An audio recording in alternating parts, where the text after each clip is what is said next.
Have you ever sat down at the end of a long, exhausting week, looked at yourself in the mirror, and asked, why is it so brutally easy to consistently overeat, spend 4 hours doom scrolling on TikTok in pitch black darkness, or binge an entire season of a show on Netflix, but so incredibly hard to go to the gym for just 20 minutes, write one single page of your book, or build that online business you keep talking about? Let's be completely honest with ourselves for a moment, because this is a question that haunts millions of ambitious people every single night.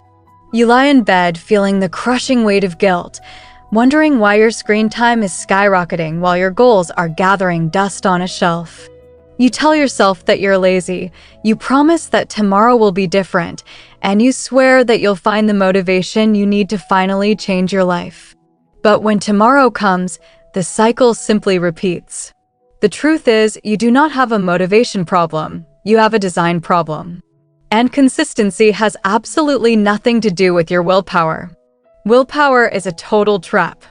It is an unstable emotional state, a temporary chemical surge in your brain that completely evaporates the exact second your boss screams at you at 4:30 p.m. on a rainy Friday afternoon. If you only perform when you feel good, you will never achieve anything substantial. High performers do not rely on how they feel. If you cannot hit your heavy 90-minute leg day at the gym, your baseline is a 15-minute walk around your neighborhood. If you cannot write a full video script, your baseline is opening a blank document on your laptop and writing one single sentence. Because as long as you hit your baseline, you are maintaining the psychological identity of being someone who shows up.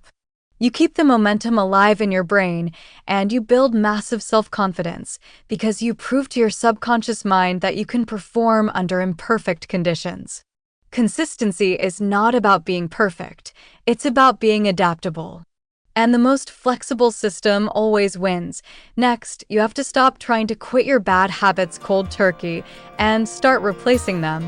When you force yourself to just stop a bad behavior through sheer discipline, without addressing the underlying emotional reason you did it, you create a massive psychological void, and a worse habit will always rush in to fill that gap. Your brain is biologically wired to seek comfort, to look for a quick dopamine hit, and to avoid what feels stressful or painful. So, if you are skipping your morning workout to scroll on your phone in bed for 30 minutes, you are not actually addicted to social media. You are looking for a comfortable emotional buffer to transition from the safety of sleep into the harsh reality of real life. The phone is just a tool doing a job for you. You cannot just remove the tool without replacing the job. You must break the process of behavioral change into two specific parts.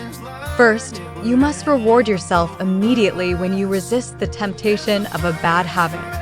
Put $1 into a physical jar on your desk, or ask your partner for a quick word of encouragement and a hug. You need to link the act of giving up a bad behavior with an immediate positive sensation. Second, you must swap the trigger. Instead of grabbing your device the second you open your eyes, you replace that function with a hot cup of coffee, a cold shower, or 10 minutes of deep box breathing. You give your brain something better, not just something different. You provide a healthier bridge from sleep to work. To lock this deep into your subconscious, you must also close your feedback loops as fast as possible. Most people quit their goals because when one tiny thing goes wrong, everything feels completely broken. They feel like a total failure, and in a moment of emotional frustration, they blow up the entire plan and go back to their old, comfortable routines. Instead of doing that, at the end of every single day, you must sit down for 2 minutes and ask yourself 3 specific analytical questions. What worked today? What broke today? And what is the smallest micro adjustment I can make tomorrow morning? This simple daily ritual turns your failures into sterile, objective data, taking the painful emotion completely out of the equation. You stop judging yourself and you start optimizing your life like a scientist running a controlled experiment. Along with that, You need to make a firm decision once and completely eliminate daily choices. Forcing yourself to sit on the edge of your bed every single morning, debating whether you should work out or stay under the blankets, causes severe decision fatigue. It drains your mental battery and wastes your energy before your day even begins. The people who look incredibly disciplined are not fighting a brutal war inside their heads every single day. They are not arguing with themselves. They already made the decision on Monday morning. And they simply execute at fixed times and fixed places, regardless of their mood. Your feelings do not matter when it comes to execution.